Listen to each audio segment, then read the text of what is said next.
If there's anyone out there at all that genuinely believes, sincerely, not without some kind of deeply hateful ideology, that Hamas are simply resistance, freedom fighters seeking self-determination for their own people, if you still believe that, having watched this, then I think you are just indecent. This is the clip that's been published now on social media, and it shows Arbel Yehud, one of the hostages that was released by Hamas. And as Emily Schrader wrote, it's not a hostage release, it is an exercise in torture. First, this is the first footage of Israeli civilian hostage Arbel Yehud surrounded by Islamist terrorists and thousands of Palestinians in a mob. And this is how they're choosing to release her, with this intimidation, this parading of her. And as Emily wrote, it's appalling that the Red Cross and any of the other mediators would allow hostages to have to go through something like this, walking through a mob of thousands of terror supporters chanting for their death, trying to lynch them after they were held for 482 days in captivity. Arbel was held alone for the entirety of her captivity.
And you can see so clearly that there is so much hatred that exists towards her simply for the crime of being Jewish.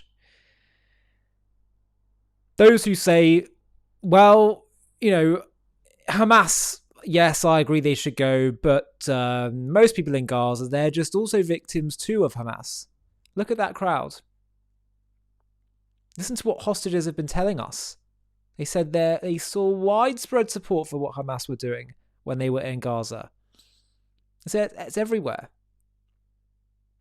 And this is why I wholeheartedly support President Trump's proposal to relocate the people of Gaza. They try and invest and rebuild it, the same thing will happen again. Hamas will get into power because they command widespread support.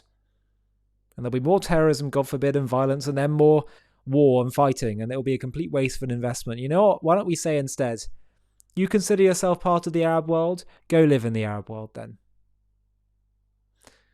Gaza, we've tried to give autonomy in a mini way. We had a mini two-state solution when Israel left in 2005, left Gaza. A trial run. And look what happens. They've shown they're not interested in self-determination. They're interested in killing the Jews. And killing off the Jewish state and the re-establishment of Jewish sovereignty, which is a just cause. A cause based on history, based on law, based on divine right. Which as Muslims, they should well know. So, I really think that the Gazans, people of Gaza, have lost their right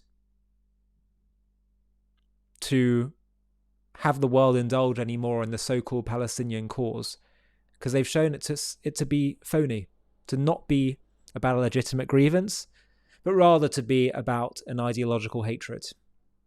Hi, thank you so much for watching. To watch another one, click here. To stay up to date with all our content, click here to subscribe. And if you're able to, you can help support JTV to grow and grow by clicking join below this video, where you can become a member and get perks including early access to videos and private live discussions with me. But most of all, you'll be partnering with us on our mission to change the world.